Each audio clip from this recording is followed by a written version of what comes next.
Welcome to episode 49 of the Bass Shed Podcast. My name is Ryan Roberts.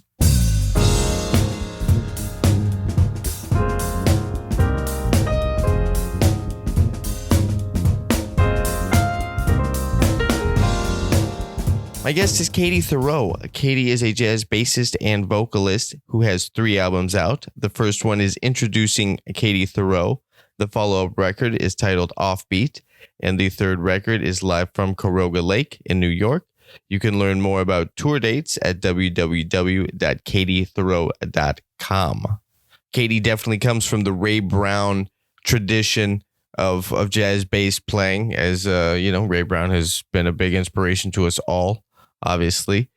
She will talk about that and what it was like studying with John Clayton and also getting a chance to work with John Clayton and do concerts with John Clayton. When we recorded the interview, she had one coming up. At this point, the concert has happened already. But definitely check out her records and stop by her website, www.katiethiroux.com. You can also find her on YouTube and Spotify, and I'm sure all the other platforms. Definitely check her out. The trio is super swinging, and Katie sounds great.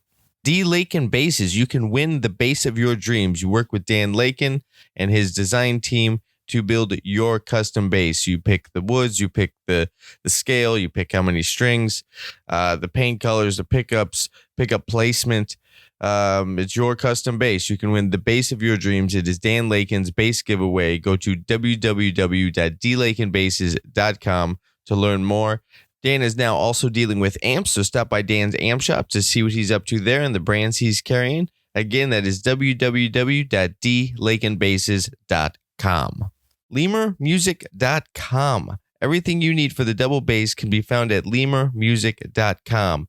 Basses, bows, accessories, practice materials, practice aids, sheet music. Go to lemurmusic.com for everything you need for the double bass.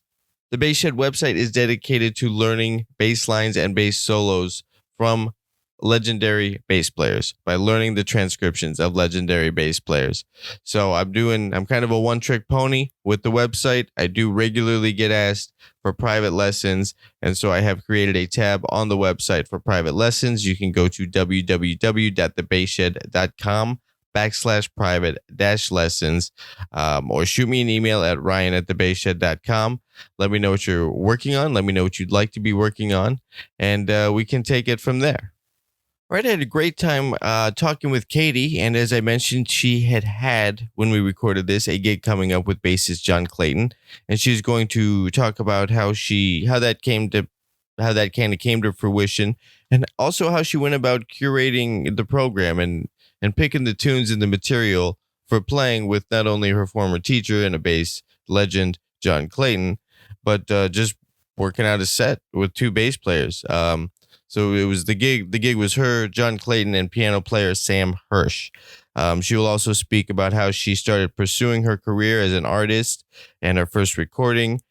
She'll speak to her history as a vocalist and her process for selecting songs, keeping the music fresh while on the road, her approach to teaching, jazz recordings.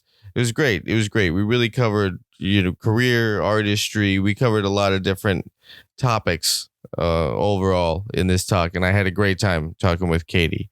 And so here is my talk with bassist and vocalist Katie Thiroux. How you doing? I'm good. How are you? I'm doing all right. This is early for me. Are you an early riser? I am an early riser. Really? I've been up since 6:30. Why do you do that? Why is it? I'm not the typical musician in general. Okay. I get up early and I go to bed early. But, what's early? What time do you go to bed? I'm in bed usually like by 8:30. Wow. Has it always been like that? Have you always been a morning person? Yeah, and like even when I'm on the road, I don't really hang generally afterwards unless everything's done. And I just stay in. Really?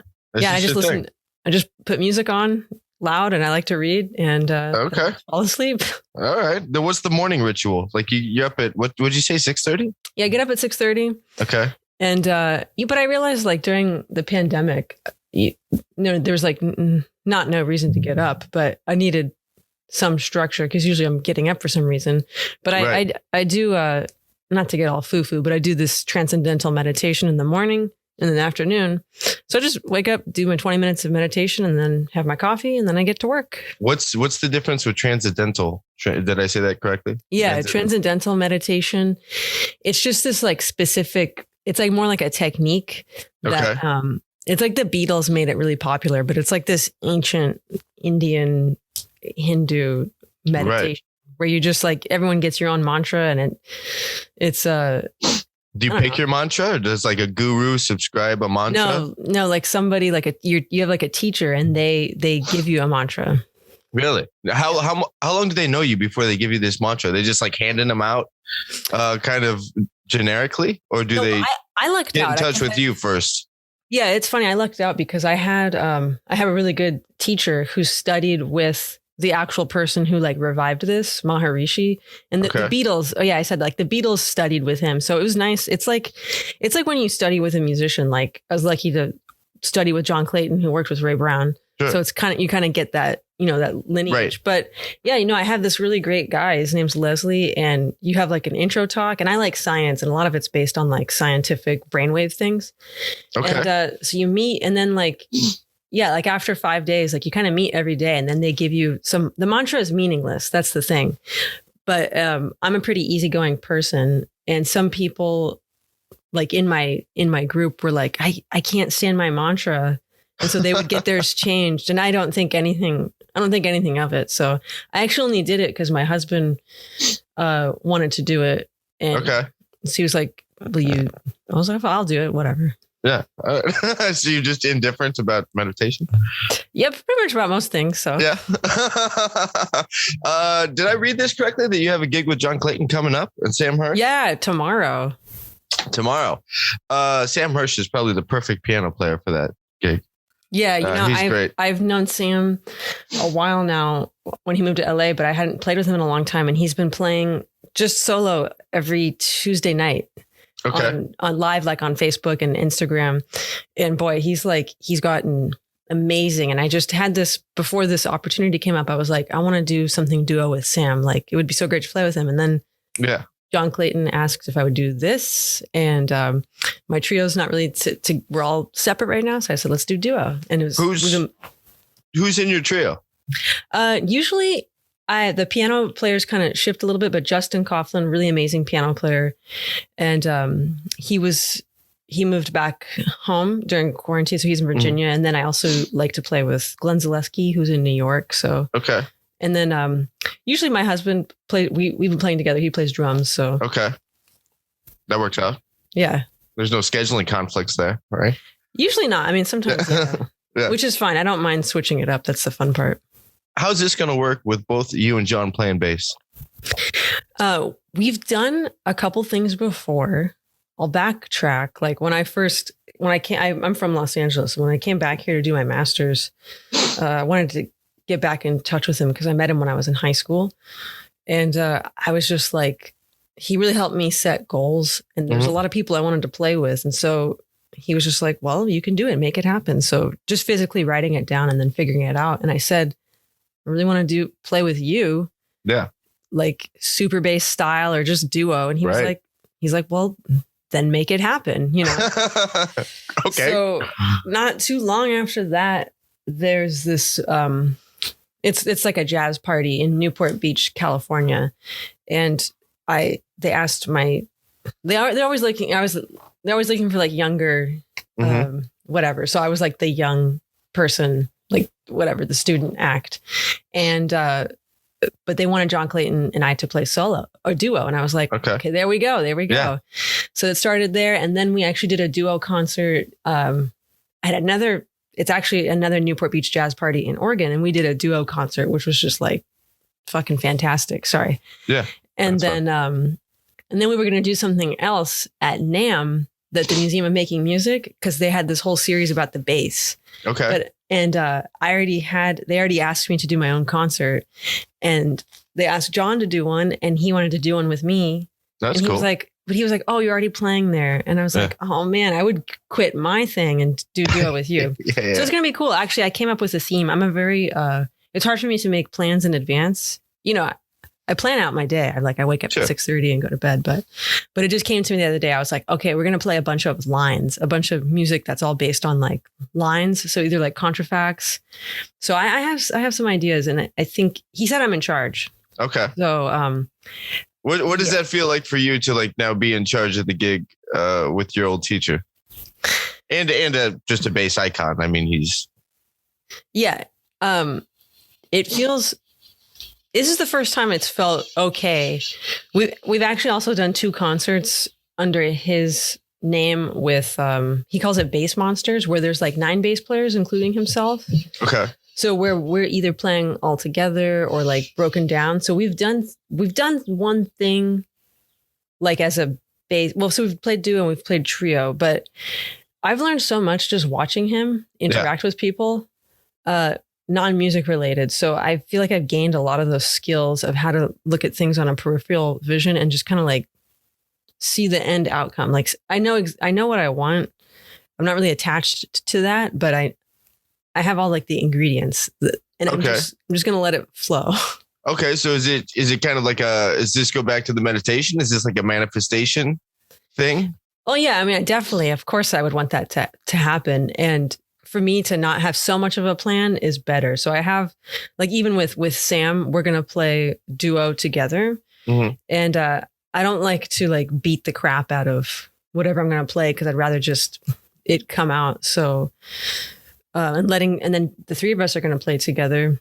But fun things like, you know, I love playing Tricketism, and I've played that with John before, but I was like, so this goes on my theme of just playing songs with a bunch of lines. But then I did it yesterday. I was like, what if we displaced it by a beat, and we each played a beat apart? So I recorded myself, and then I did that. And I said, okay, what about a measure? What about half a measure? And then I said, what if we do a beat apart and a half step apart? Okay. So I was trying to figure that out. So we'll see what he goes. How does that work? Like, you got this bebop line that's a beat and a half step apart. Does that just sound it's going to sound weird, but chaotic as I think it would? Yeah, I got the idea from there's 2 really great 2 records that like are burned in my memory. One is here it comes. Peak Clear Sleep Apogee with Peak Clear Sleep with Warren Marsh, and it's recorded in the 70s, and it's actually produced by Steely Dan, by those guys. Okay. So there's a lot of layering, and there's the whole record is just lines. Actually, it's just contrafacts, like on Just Friends, Out of Nowhere, a bunch of stuff like that. But they do Donna Lee a beat apart. And so I was like, okay, that's very cool. And then there's another record. I love big band, and Bill Holman, I'm so glad he's still alive in LA. Yeah. And he has an arrangement of Donna Lee as well, where it's the half step apart. Oh. But in time together. So I was like, what if I kind of mix the 2 of those? Huh. All right. So this is going to be the first time you've tried this? Yeah. I mean, I've only been playing it with myself. Like, I'll record it and then play over it and record that. And yeah. Yeah. How are you feeling about it right now? I feel great. Yeah. Even if it's a train wreck, it's fine. I just like to try something. It's worth the experiment. Yeah. Yeah. So how long have you been pursuing the artist path? So I moved back to Los Angeles or Long Beach after I went to Berkeley in Boston, finished in 3 years. And then I immediately went to teach for one of their international schools in Ecuador for a year. Mm-hmm. And I wanted to get my master's because I didn't want that to be like a plan B. And I was like still 21. I was like, I could be in school for 2 more years. Yeah. And while I was there, I just put it upon myself to like play as much as I could, meet as many people as I can. Which for me, I don't always like being around a lot of people. So like being the house bass player at a jam session and being the only bass player, for like 20 hours, but just meeting a bunch of people and, playing every gig I could. And it was like it's 2022. Wait, what year? 2021 now. Yeah. And, maybe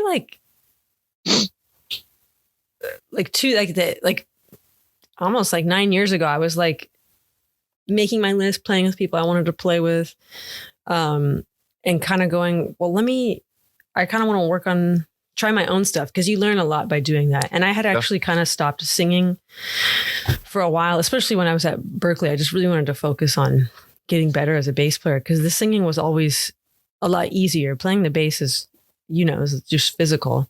Yeah. So it was probably 2012, I started playing more just trio, trying to figure stuff out. I met really great people and a great guitarist, Graham Dector. And then in 2013, the beginning of 2013, I was like, okay, let me try and make a recording, and put everyone's first recording. Someone mentioned this the other day, and it's so true.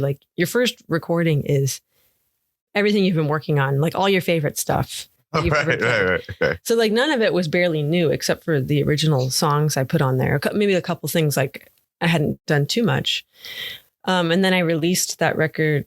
I recorded it in 2013, but I didn't release it till 2015. It just took me a while to kind of figure out how to put out a recording. So I think it was 2015.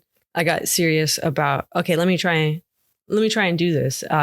At that time, I was in the piano player Larry Fuller's trio, and we were playing and doing some touring. So getting called for things like that, playing at festivals and different things. So yeah, I would say 2015, because I had kind of done and played with everyone that I wanted to play with in Los Angeles. And I like organizing. I like being a leader. I like doing that stuff. I like taking care of people. So it was a good fit. Yeah. Cool. So what had that always been kind of the goal or dream in the career, is to be the artist and not just be in side person land? Well, it's funny because I really like being a side person for any kind of gig, especially whether it's quartet. I love playing in big bands. So I like being that supportive role. And I'd still do that. I love playing behind singers. So that's still, when we can play with people, I'm so happy to do that. There's a great tenor player in New York that I play with a lot, Ken Poplowski. And that's one of my favorite gigs to be a side person on, because I like being supportive. I like always having to be listening and to be on. So if I can straddle that fine line, look, my hero of all time is Ray Brown, and he was the consummate side person and leader. So, and business person. That's my model, is to hopefully have my own voice, my own thing that I do, but kind of just be supportive, and in my own music too. Sure. Did you ever get to meet him? I did. Really? I'm 33 now. And when I was 12, it was the last year he was alive. I saw him play. It was my dad and I drove to San Francisco for a family wedding, and there was newspapers, and we just looked in the paper. He was like, let's do something tonight. And Ray Brown was playing at Yoshi's with guest Phil Woods. And so I didn't know. I had heard Ray Brown. I've been playing bass classically for 4 years up until then. I just got into jazz. But when I saw it, I was just like, wow. And everyone that I've talked to has the same experience. You just this wall of sound and confidence, and then mixed with Phil Woods. And then it was cool because Larry Fuller was playing that night, and then to play in his trio later. Sure. So I didn't meet him that night, but then I saw him a couple months later.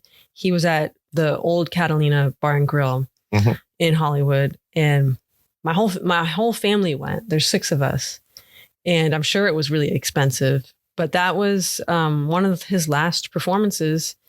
And afterwards, my mom, she was like, my brother plays bass too, and she pushed us up. She's like, you gotta go say hi to him. Yeah. So I got to say hi to him, and I remember him he was beat after the gig, but I got to shake his hand. I didn't get to say much, but yeah, I got to meet him. That's cool. Yeah. That's very cool. What are you working on now? Besides writing for this thing you're doing with John, are you working on another record? Yeah, actually. Well, it's funny, playing with Sam, I was like, well, we could just I'd love to do something duo with him. But I am thinking of doing something a little bit more produced, I guess, with like just more like groove oriented, Okay. like from the bottom up. Because I like a lot of kind of music. Like I could be listening to George Harrison or Frank Zappa and extract something from those and come up with something off of that. So kind of just something like, fuck it, let me just have fun with this, because there's some, in LA, there's some amazing players that can, if I just start playing something rhythmically, like Matt Chamberlain will just like, he'll put something on top of it and just like murder me. Yeah. So yeah, kind of doing something like that and focusing more like on the groove of things. Okay. Because I love swinging, but it'd be a nice challenge. Sure. To write in a new way. Yeah. Do you listen to a lot of Zappa and like progressive music? Yeah. Really? Yeah. There's this, I think it was a bit too much for people, but there's Frank Zappa on Apostrophe. There's a song called St. Alfonso's Pancake Breakfast. And it's this really famous like this, like the marimba, and everybody plays this line. And I thought it was the coolest thing when I first heard it. I was probably like 18. And so I put it to like rhythm changes, kind of like all the rhythm changes, but I think it was a bit too much for people. So I'd like to bring that back out. Okay. So studying classical for your formative years as a bass player, do you play electric also? Or has it always been upright?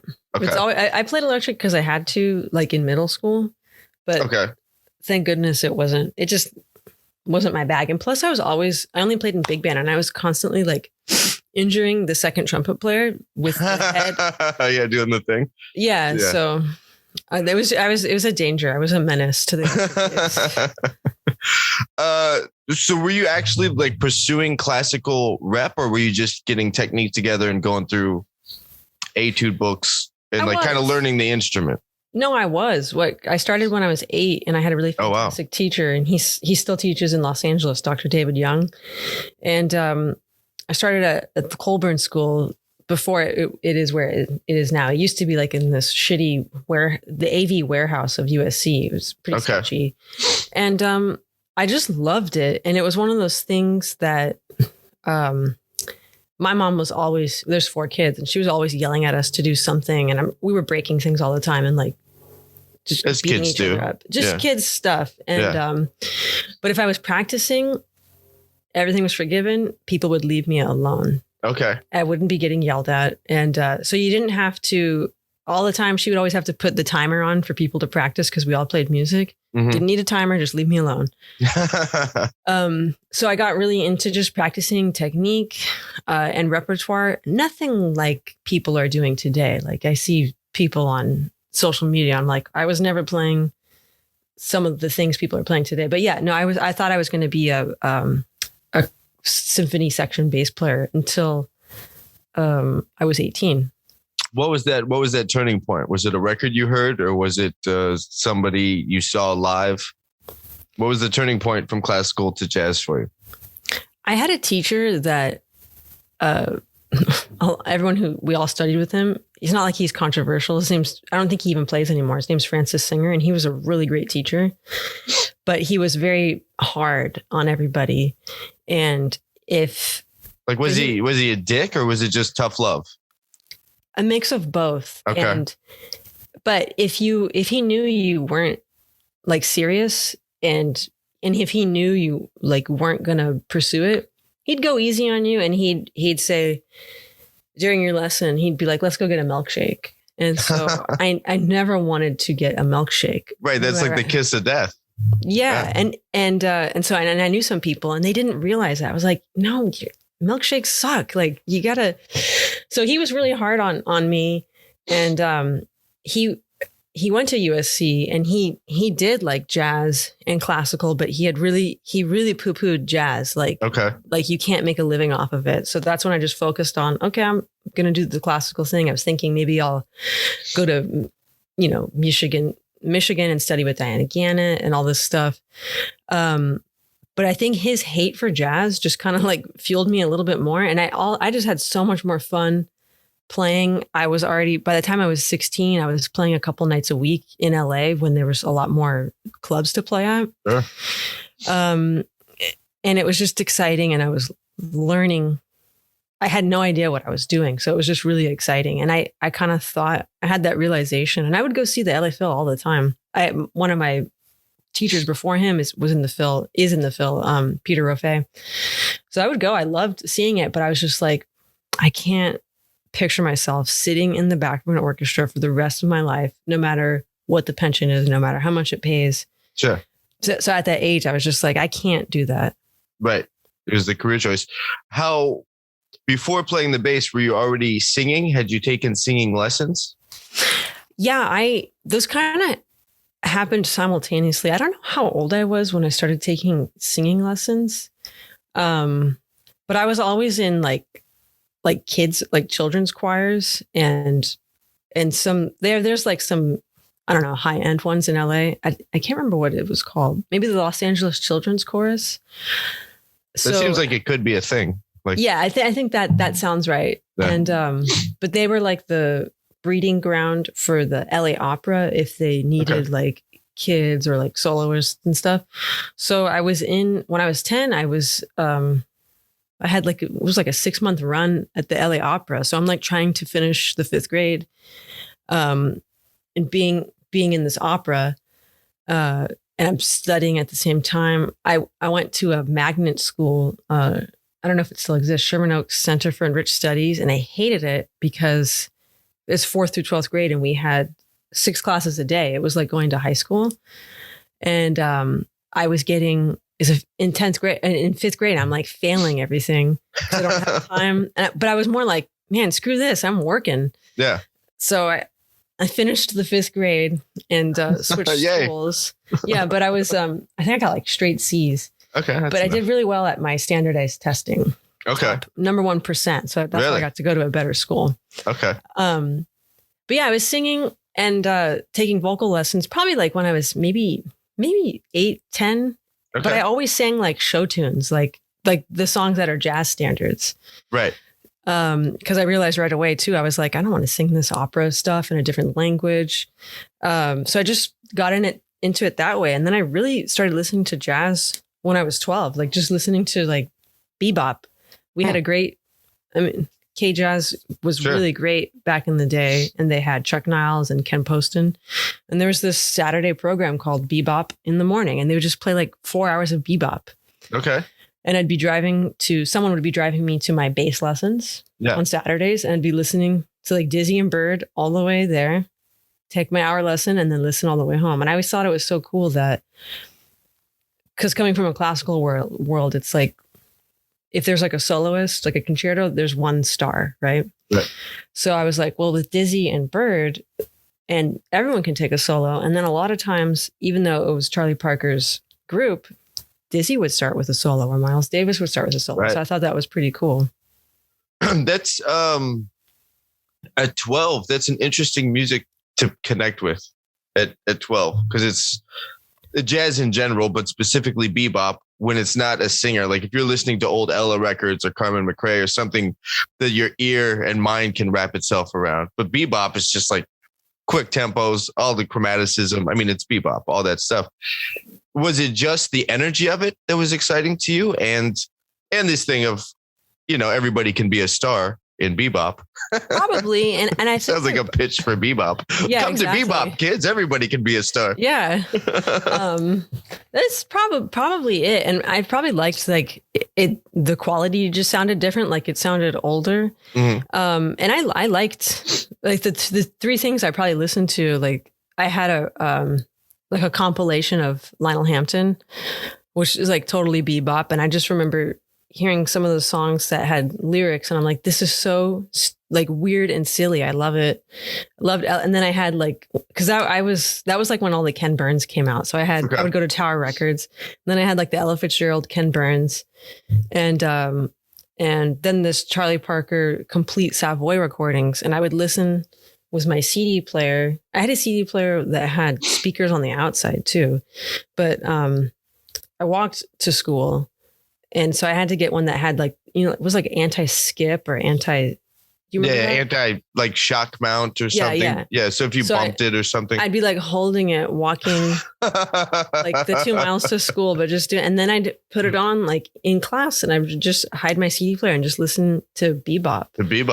Yeah. And my dad valued, I mean, everyone likes kids with good grades, but if I got all A's, I could go to either like Tower Records or to Barnes and Noble and get like one thing per A. So I would get all my A's. So like for Ella Fitzgerald, then I would just go and whatever they had. So it'd be like the complete songbook. And that's how I learned a lot of songs. So like Harold Arlen or George Gershwin. And so I didn't know what it was or what I should be listening to, but that's just kind of how it started. So getting good grades and getting music and books. All right.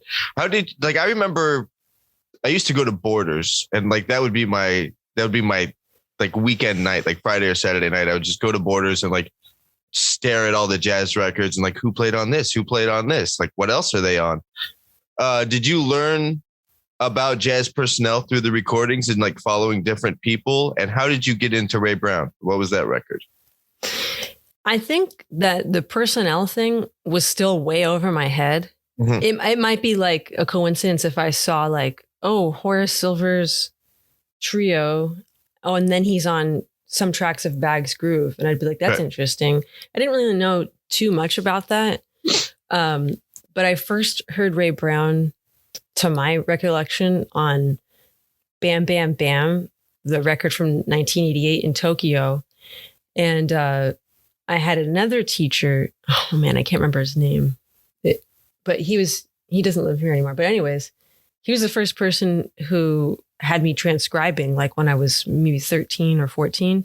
And I remember transcribing the bass line to FSR from that and kind of having like no idea what to do or how to do it. So that's when I first heard Ray Brown. And I wasn't like, I knew how great it was, but it was really hard for me to emulate anything or kind of understand it. Mm-hmm.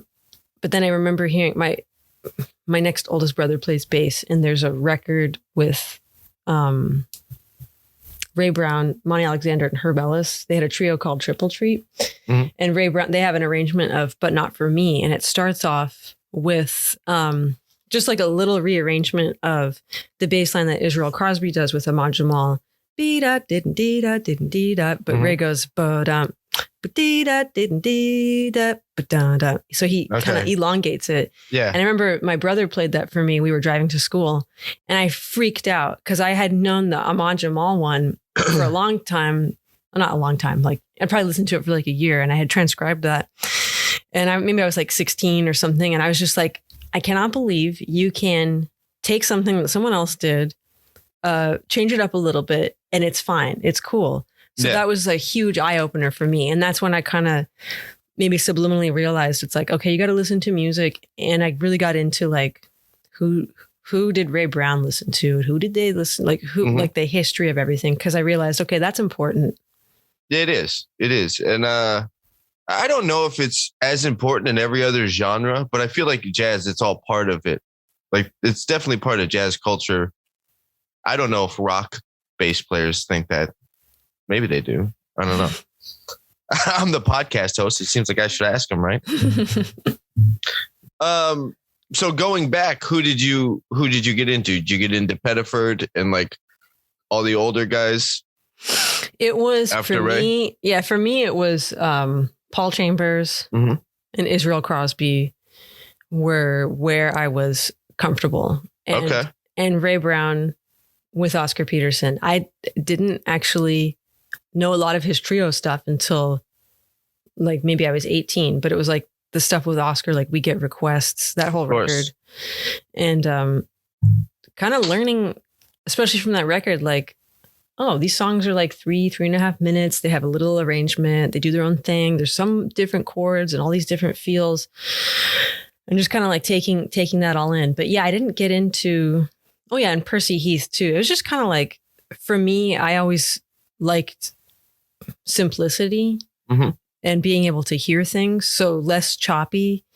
Although I would try and play along. I remember like trying to play along to Super Bass to play along with like whatever Christian McBride was playing. And it was like, not yet. I can't really do that. He's got some serious technique. Yeah. Yeah. How do you go about picking tunes for your records? Good question. The first one were things that I had been playing or singing since like the beginning that I got interested. Like I recorded I'm Old Fashioned is probably the one that I've known the longest. Mm-hmm. So it was kind of like, let me find stuff I'm comfortable with and let's, make like some sort of arrangement where it's where we can have fun with it. Yeah. Some things were kind of a little bit newer, but I always go with like, especially even if it's not a vocal tune, if it's an instrumental, like the lyrics have to really be powerful. So, or else I get annoyed. Like I know every song is great and valuable, but there's just some songs that are tough to play if like the lyrics are just too sappy or dumb. I agree with you that every song has value. That being said, there's some songs I absolutely hate. I know, and it's okay. Like, yeah, thanks. This is like a standard support group. It's all right. My name's Ryan, and I hate Cheek to Cheek. Hi, Ryan. Mm-hmm. Yeah. There's tunes that just kind of suck, and so I get it. Have you built a book where you always kind of go back to the same material when doing live gigs? Like, do you have a book you always pull from, or are you always challenging yourself to learn new material vocally and on the bass, or do you kind of just stick with standards that and then write new stuff? The fun thing that kicked my butt that I learned a lot from, minus 2020 from not touring, but from like 2017 up until the end of 2019 was like doing some heavy touring in the US, but mostly in Europe, and kind of realizing how to make it interesting for myself and the band and the audience with the material. So like, I have certain arrangements on songs, but I learned early on, like I thought, okay, let me do something different every night. Let me do different tunes, different sets. Because I had friends that had gone on the road before, and even going on the road with other people, we would always play the same stuff. And I realized why you do that. And listening to Miles Davis, like how many times can you hear him play all of you? I could hear him play it 100 times. Sure. So I realized if I keep the same core material, but treat it differently, but then treat that differently every night, that's where the magic started happening. And I would always throw in, the band would always make fun of me because I would always, sound checks are like that quick for us, but I would always do the same song for the sound check and never put it in the set. Okay. So like if we'd be on tour for a month or something, I would always sound check with like Easy to Love or something and never put it in the set. But then on the next tour, I'd be like, okay, we could put it in the set. Cause I hated the idea of burning on something or like playing it and then playing it again in like, in an hour. Yeah. So it got to the point where I like playing longer sets, like a 90-minute set or something. And it got to the point where it was just more about the song was a vehicle for, just like the music on stage. So like we might just play, I always have like my timer on the floor too. So because I like to be prompt, but I'd look down and we'd have a 90-minute set and it's 45 minutes in. I'm like, oh, we've only played maybe 4 songs. Okay, let me switch it up here and like maybe play something a little bit shorter. Okay. Playing the same songs just allows you the room to breathe in between each set or each time you play to, number one, like not play the same thing. Number two, I might take songs like I love, like I'm Old Fashioned or There's a Small Hotel, like certain songs that I have arrangements on. And then I'll just be like, no arrangement. I'm going to start off and do something. We're not going to do an arrangement or let's change the key. Cause I mean, I like doing that. I like playing the same material with the same guys because to keep it creative, you find new corners in the stuff and then it turns into something completely different. Yeah. and then that kind of makes it its own weird arrangement that is just snowballed into something else. I like that. When switching up the material on the road, what were the pros and cons to that when always having new material out on the road? Yeah, when put something in new, it's always just like, I remember the last kind of tour we did was we ended in Spain, and we had 4 or 5 nights at the same place. And I was like content on doing a Duke Ellington medley. Maybe it was just a ballad, but it like the first night I did it, I think I was singing it. I got it bad and that ain't good. I was like, this isn't working. So I just like made it through the song because I realized halfway through, I'm like, this is too low. We got to change the key. So then like, but it's fine. And then the next night, okay, I'm going to put it up a minor third and we're going to try these different stuff. So on one hand, it's exciting because you don't know what's going to happen and the audience doesn't know. Sure.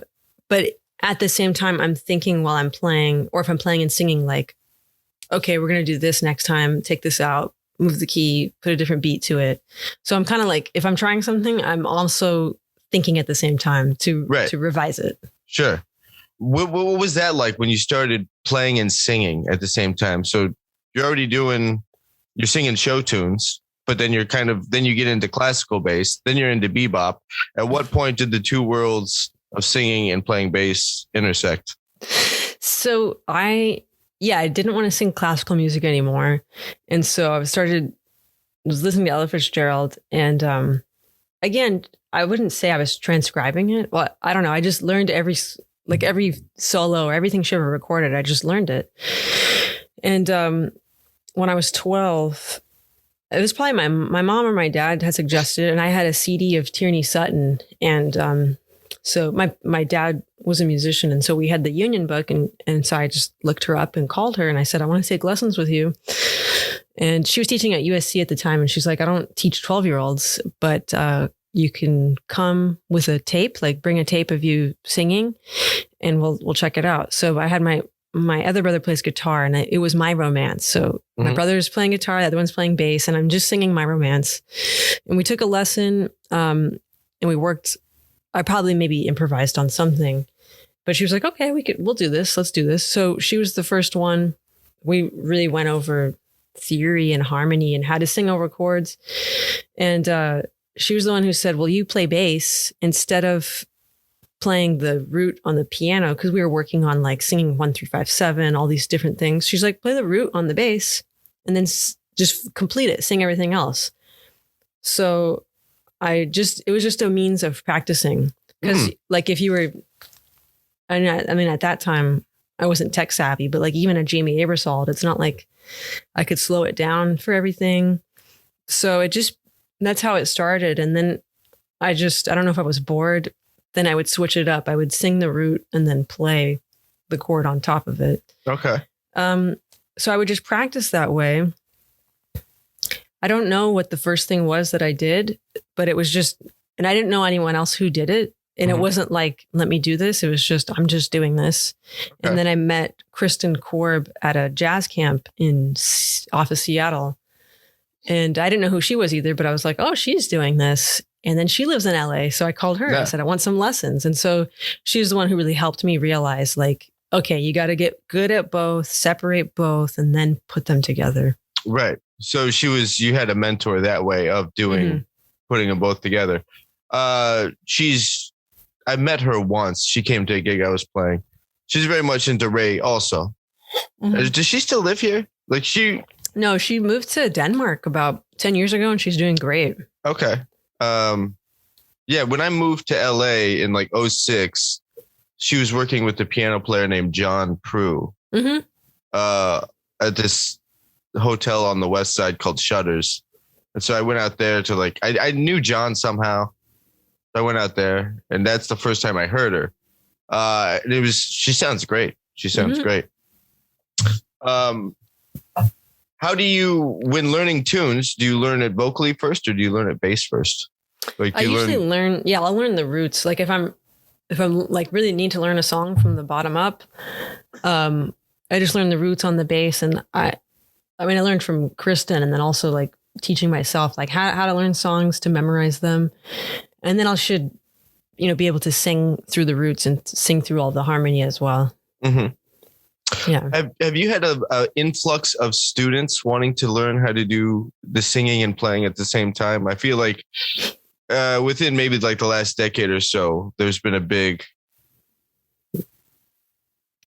whole like movement of that happening more so. Yeah. I haven't. There's a couple people, but I tell them the same thing. Like, you could study with me if you want, but really all you have to do is, I just did it yesterday too. Just transcribe your favorite solo or your favorite instrumentalist. Make sure it's a good bass player underneath it. Transcribe that and then put them together. Right. And then that's the magic is all there. That's all you need to know. And then I think so too. Yeah. You make your arrangements, or I always love it if I come up with a bass line and I don't know how to, and I want to sing a certain song over it and I can't. It's that feeling of, I'm never going to be able to do this. And then 5 minutes later, you're like, oh, shouldn't have said that. We got it now. Right. It's kind of interesting how that snowballs too, because like rewinding back to like, I don't know, at different points within my career, you hear something like, man, that sounds really hard. I can never play that.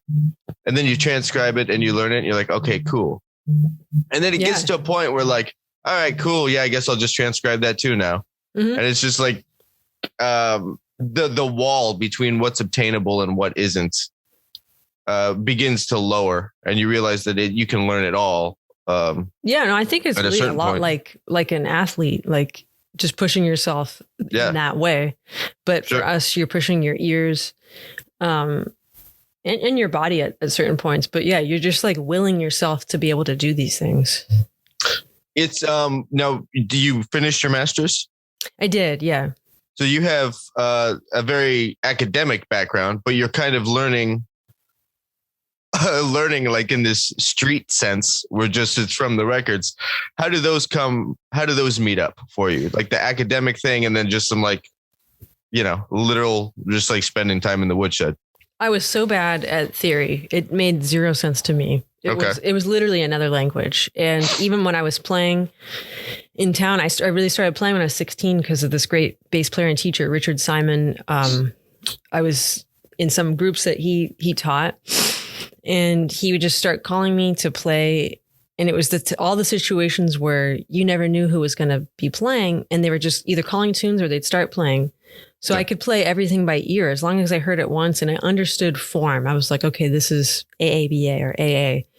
And I remember playing Just Friends somewhere. I think Pete Chrisley was playing, and I'd heard the song before. I didn't know that it started on a 4 chord until, much later. So yeah, even when I was at Berklee, it just made zero sense to me. And I really tried to figure out how to learn it. And I hadn't figured it out yet until it was funny. I just talked to one of my teachers there, John Lockwood, until you just are Vibes really player? No, that's someone else. No, John Lockwood's a bass player. Okay. But until I figured out how I learned it best, which was just really by ear. Cause I remember I'd be in juries and they'd say, play A flat diminished 2-octave arpeggio or something. No. And I'd be like, I can't do that. And then I remember it was Matt Garrison, the electric bass player, and they played it like on the piano. So I heard it and then I played it perfectly, like with a good fingering, I guess. And they were like, so you could play it. I was like, yeah, but I have no idea what it is. So I had to go back and add those pieces. So the more I looked at the songs that I knew and like how harmony worked, I didn't even know how like a 2-chord was minor. I didn't even know that. Mm-hmm. So I had to go back to all this stuff that I knew, like how it was supposed to sound, and then put a face to it. Sure. Which was just all by listening and just kind of like just trusting myself. But yeah, so now I try and help students who have that issue too. Like, you can play by ear, and I read music fine. That wasn't an issue. But yeah, man, putting those pieces together took a while, but I'm glad I did. I like the phrase putting a face to it, because I really think that's all theory is a way to describe the different sounds and colors. Mm-hmm. I think I think it's really easy for jazz musicians to get carried away with over into intellectualizing, the theory and the harmony, and it's always got to be like some crazy polyrhythm or like this ridiculous chord sequence. Or people can think too much about it, and that's like when I learn songs and I help people how to learn and memorize songs. It's like you have this general framework, and if you were to explain it to somebody, like we were working on Everything Happens to Me yesterday. And I was like, it's AABA, it's 32 bars, starts in the 2 chord. The bridge, we're going to 4, 3, and 5. Like if you were to explain it to somebody, that's like the general framework. And then you could put the pieces together in the middle. Sure. So you still teach from then a theoretical, like this is still part of your teaching, but you're approaching it more. I'm trying to get into how you teach. So you understand theory, you understand the face of it all, but how do you describe it? You describe it as the framework, but then if they have questions about different turnaround things, or, like what's a backdoor turnaround, or you start talking about things that are more theoretical based, how do you describe those things? Yeah. So for people who are a little bit new or green, I make sure that we understand like what diatonic harmony is. So like, for example, Everything Happens to Me is pretty much all diatonic harmony. Like, so I'll say like the 1 chord is always going to act like a 1 chord will. 2 chord is always going to be minor. So if I say, especially for bass players, if like, 2, 5, 1, 1 could be certain types of chords, but I'm like 2 is always minor, 5 is going to be dominant. So kind of like instilling into them these truths. And then of course there's special chords. Like everyone thinks Take the A Train is so simple, but that second chord is the dominant 7 flat 5 chord, which doesn't exist. So we have to, I'm like, well, it's because the melody has the flat 5, but kind of like just like dropping those seeds. It's like, these chords make sense. It's in the key. We're not leaving. And even if we change keys, now we're in that new key, but it's still diatonic. All those chords make sense. So making sure they understand just how chords function, and to also work on remembering certain chord functions and patterns when they're going to come up in other songs. So you don't have to like beat yourself over the head. Like, of course, we're going to see a 2-5-1. Almost every song resolves. Certain songs, a lot of songs on the bridge go up a major third. So like, get that. I always think about songs as a Rolodex. It's like, okay, these songs have so much to do with each other. And then for stuff like substitutions and backdoor things, I remember I had a student ask me, and I was like, well, you go find a blues, go find some blueses, go find some things. Like, why are you asking me this? Why did you hear this? Like, let's go look at it. Who told you about that? Yeah. Where did you learn those words? Yeah. So instead of me, I'm always happy to, make a playlist of stuff, but I'm like, you came up with it, or did someone hey, let's do this. And then we'll look at it. It was like, well, why? Especially like, ba, da, da, da. Like if you go like at the end of a blues, like they're all major 7 chords going up in minor thirds. It's like, well, where did that come from? Right. Well, then you look at Charlie Parker or look at Tad Dameron or something. So kind of like this didn't come out of nowhere. And why does it work? How's it working? Where is it from? Sure. Yeah, that's good.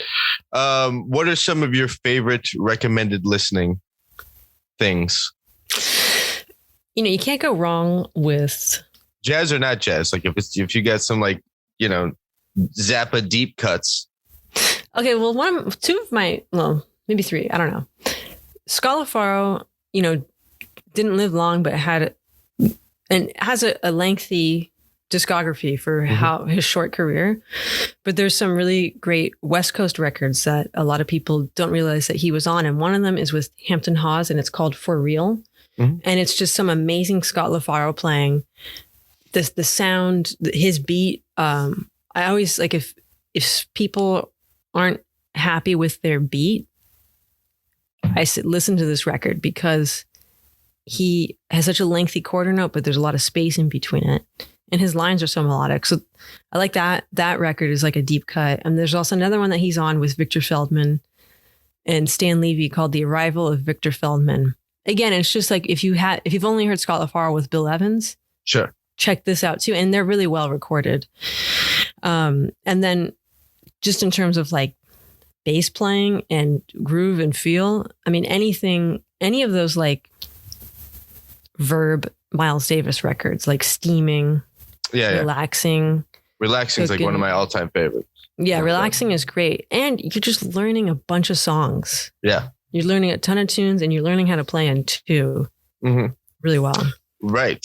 I remember talking to a teacher early on, and it's back in like, I think I was in high school, and I was trying to get my two feel together, and we were talking about like records to check out that have a strong two feel. And then so like, obviously that led me to We Get Requests and Transcribing Wine and Roses. And then he dropped me all these like Rufus Reed trios that I think are out of print now. It's fantastic two feels on that stuff. And that's a thing that like, I don't think enough people shed, is just the two feel. Yeah. Like it's different. It's a different bag. I mean, you can just have a straight up two feel or a walking two feel. Right. Or how active bounce. It is. Yeah. Yeah. The bounce is crucial. When talking about the beat, and you were talking about LaFaro, how do you talk to students about eighth note placement? Because where different dudes played their eighth note, like Ray obviously laid his all the way back. Paul Chambers' was back, but not as far back as Ray's. And so everybody has like this super micro nuance thing of how far back they put the eighth note. You mean like when they're like walking or like an embellishment? Yeah. Yeah. Like what if they put a skip in there or something like that? Yeah. Yeah, it's funny. Again, that Scott LaFaro record, For Real. And there's the track on there is, I think it's the title track. Yeah, For Real. And there's like two choruses at the beginning with just bass and drums, and it's Frank Butler. And again, it's like lengthy quarter notes, but the eighth note is not super long. So, and again, it's to everybody's preference. Sure. But if I hear somebody and the eighth notes are getting in the way, those embellishments are getting in the way of their quarter note, I just make them just play quarter notes. To start. And a lot of times people can't do that because you're so on autopilot playing.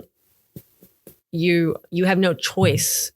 Like you can't not play eighth notes. So you got to play quarter notes and then slip it in every once in a while. So that the beat sounds good, so that you're not dragging everything out. And of course, when you're playing embellishments and it's not happening, you're getting in the way of what the drummer's doing, on their ride cymbal. Sure. You're hopping into their territory in an unfashionable way. Right. Do you have this? I had to just look it up on my phone. I haven't listened to it in a few months. Stan Getz and Cal Tjader sextet with LaFaro. No, I don't have that. That one's, I think that was the first record I heard where I heard Scott start walking. It's like, obviously I know him from all the Bill Evans stuff, and he did some Ornette records. I think 2 records with Ornette. But don't quote me on that. But that's one of my favorite Scott, like deep cuts, is because now I got to start transcribing Scott's walking lines to check out what he did there. Yeah. Because I think like most of us, we just know him from Bill Evans, which is, obviously good stuff. Okay, so what else you got on the recommended list? This is now mainly just for me because I'm always looking for new stuff to check out. Well, actually, that Overseas Special, it's called Overseas Special with Ray Brown, Herb Ellis, and Monty Alexander, because it's just really great trio playing, drummerless trio playing, great tunes. And then 2 days ago, I had completely forgot about Sonny Rollins' record Way Out West with Ray Brown and Shelly Man.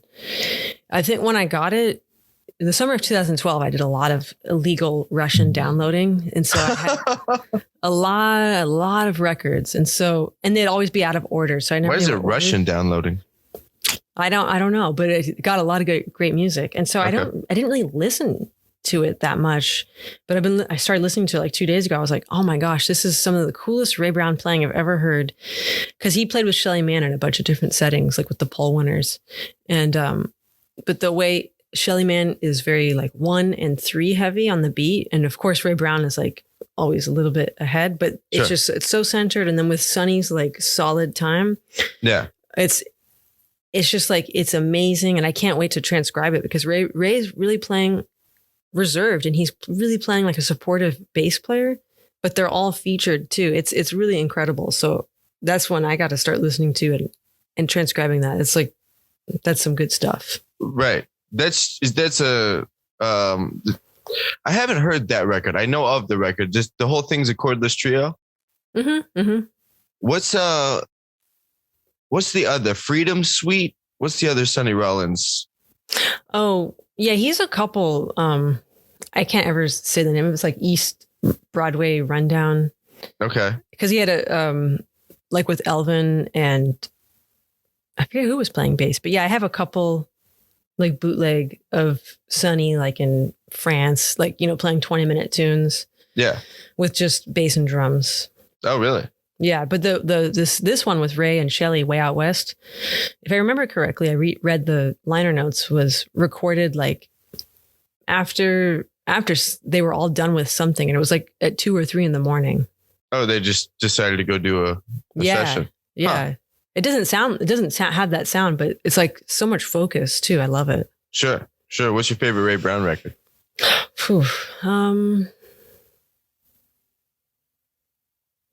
The one I had listened to the most growing up was his last one, called Walk On. But if I really had to choose,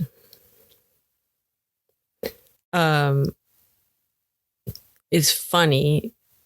Don't quote me on this, but I really like one of his first ones was live, called Red Hot Ray Brown, because it has such an energy to it. It's with Mickey Rooker and Gene Harris.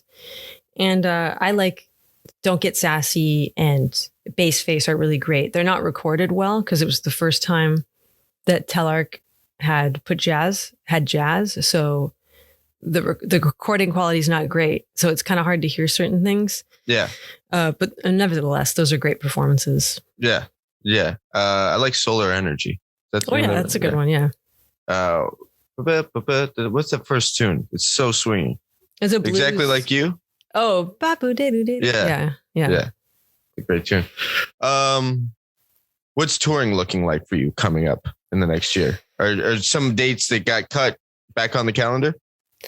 Maybe. Because I had kind of just really been enjoying being in Europe, and they book so far in advance anyways. And so before COVID, well, I was going to have a tour like in April 2020, and then in the summer, and then in the fall.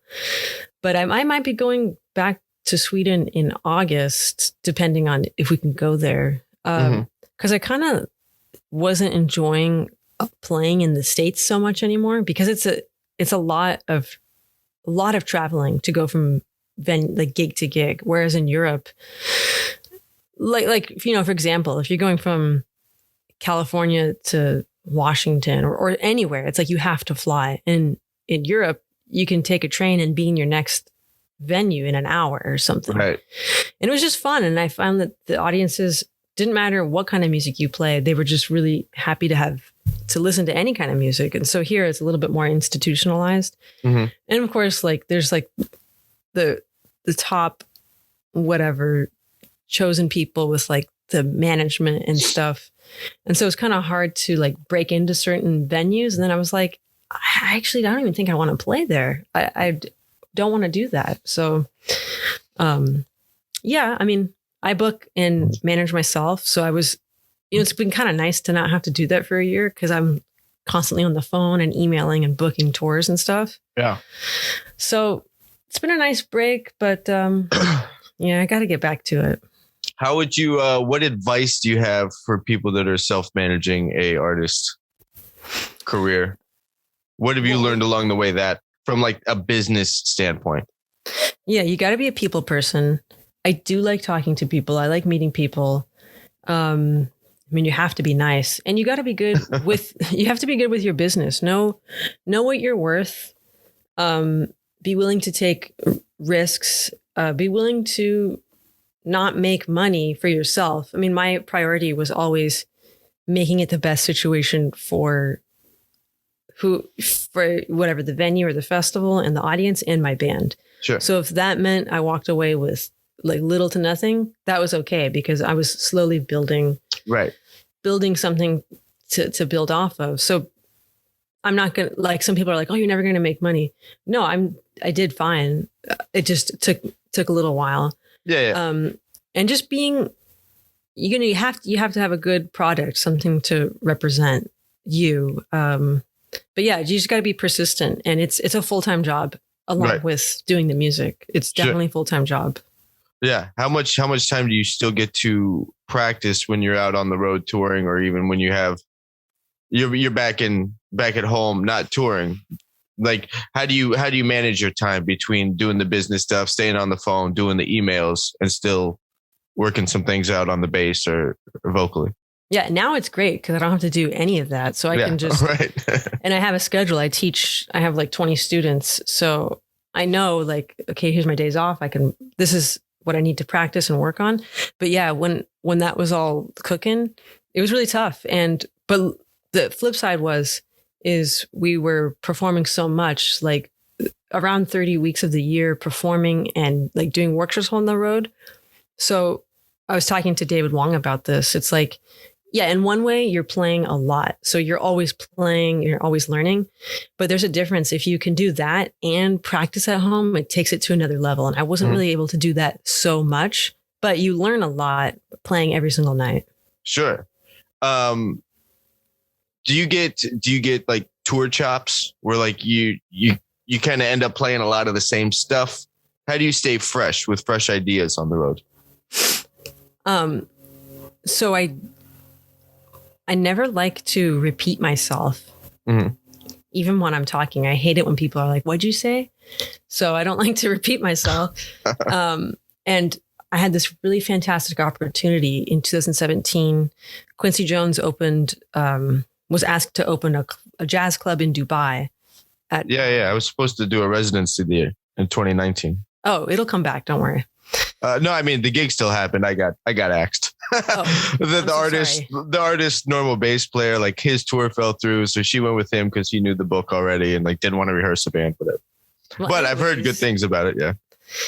Well, the good thing is that I think we were the second or third act to be there. So we were still able to play like really jazz every night. I think now it's a little bit more like got to be commercial. But yeah, that's what that tour was. It was kind of crossover-y commercial. Yeah. Stuff. Which I don't mind pushing myself, but we were there for 10 weeks and it was hard to keep one piano player the whole time. So I had 3 piano players. So the first week I had my friend Glenn, and then the next week, for 3 weeks or 4 weeks, a piano player named Mikan Zlakovic, who's in San Diego. He's great. And then by the last 5 weeks, my other normal piano player, Justin Coughlin, came. And playing 3 sets a night for 5 nights a week. And we were no slacking, right? Like it didn't matter because it was basically a bar. Like people were listening. Like sometimes it'd really feel like a concert, but other times it'd be more like a bar.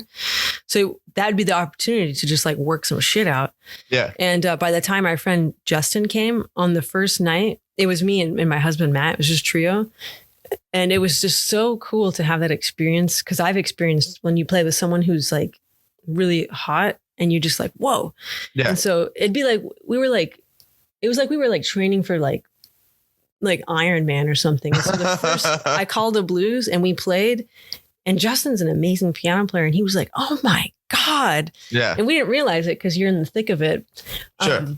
So even playing 3 nights a week, 5 nights a week for 10 weeks, not repeating yourself, not like relying on a certain lick. But I will say everyone you have an off night or you have an off day, week or a month where shit isn't just happening. I learned that from my friend Ken Poplowski. He's a fantastic tenor and clarinet player, played with Benny Goodman. And we talk a lot about this. We've each been on each other's gigs where shit ain't happening. Like, he's like, that's when he's like, you make it to the gig, serve the music, play the stuff that you can play really well. That's when you do that. When rely on that if you need to, and just let the band help lift you up, and don't get down, and just the next time it's going to be better. Right. Okay. So just don't beat yourself up about it. Don't beat yourself up. Right. I mean, nothing's worse than some fucking person on the band after being like, oh, I fucked everything up. I sound like shit. You just be like, man, sorry. You guys sound great tonight. I'm going to do better tomorrow night. Right. Yeah. Yeah. Yeah. No, but like in general, just like who wants to listen to complaining? Just like, all right, if you think so, that's fine. The gig's over. Like, it's already out there. There's nothing you can do about it. This is basically your ego talking now. Like, whatever, it's over with. That's what I think. Like, I don't want to hear you whine. Cool. Thanks so much for doing this. This is great, Ryan. I appreciate it. Talk about your discography before we close here. How many records do you have total? Technically 3. The first one I put out on my own. It's called Introducing Katie Thiroux. And it sounds like, I love the sound quality and it's fun. It was my first go. And there's some fun stuff on there. The second one is called Offbeat, and that's on Capri Records. That one's also, people were like, thought it was very different. There's some, some quirky stuff on there. I like it. I like the record. All right. And that's good. Yeah. And then the last one, I always, in 2020, I wanted to record our concert and put out a live record, but we couldn't do that. So I had something that we did in 2019 that was just such a fun moment with myself, Matt Whittick, and Glenn Zaleski at this, like, it was a festival, but it was like in a lodge. It was just all funky and I loved it. And someone had recorded it on one mic in the back. And I got someone to mix it to the point where I marketed it as, it sounds like you're sitting in the audience. So it's a very live sounding record. Okay. And I told people, I was like, just put it on while you're having dinner during quarantine, because you'll feel like you're with people. Right. So it's fun just because it was a fun moment that to capture. And like I learned from John Clayton, it's just like, that's it. It's just who you were at that moment in time. So that one, I think I just called Live in Caroga Lake, New York. Okay. That's on Spotify. But yeah, hoping to, it's so easy to put music out now. So there's a lot less pressure. You just put it out. Right. It's just up there. It's up there. Yeah. Well, cool. And I have, there's a course I did for Discover Double Bass, which I really like. That one's fun. Yeah. I like what he's doing over there. He's got, like, I always kind of check in on all that. I forgot his name though. Jeff Chalmers. Yes, that's right. What's the course on? It's, I called it From Beginner to Bandstand, because I had always, like, after a gig, probably happens to you too. Like, some person will come up and be like, maybe they're in their 50s and they'll be like, I played bass in high school. I want to come back and play bass. There's always that guy. Yeah, it's always that person. And so I was like, well, let me make a course that is for someone who kind of knows a little bit, and let me get them the fundamentals of just bass technique. Let me like bang that out, like how to practice, and then my goal is like for that person to be able to play a jam session with their friends, like for them to all be like, let's play these tunes. And so then I go on, like, teach a couple, like, how to learn some songs. So that's fun.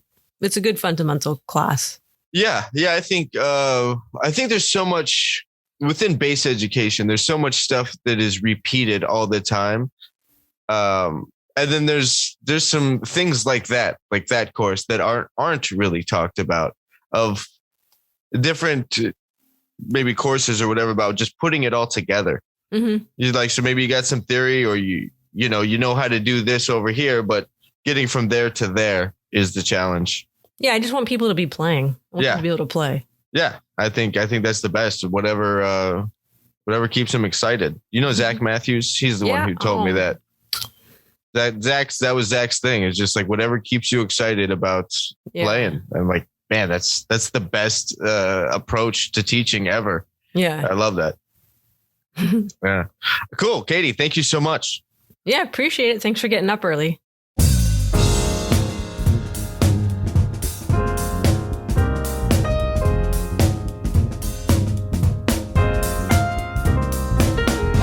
All right, that was my talk with Katie. Again, stop by www.katiethiroux.com to check out the music. Stop by Spotify, check her out. I will have links to all that up at thebassshed.com/podcast/Katie Thiroux.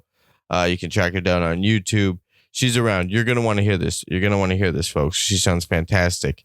If you are enjoying the podcast, please hit subscribe on whatever you are listening to it on, whatever platform that is.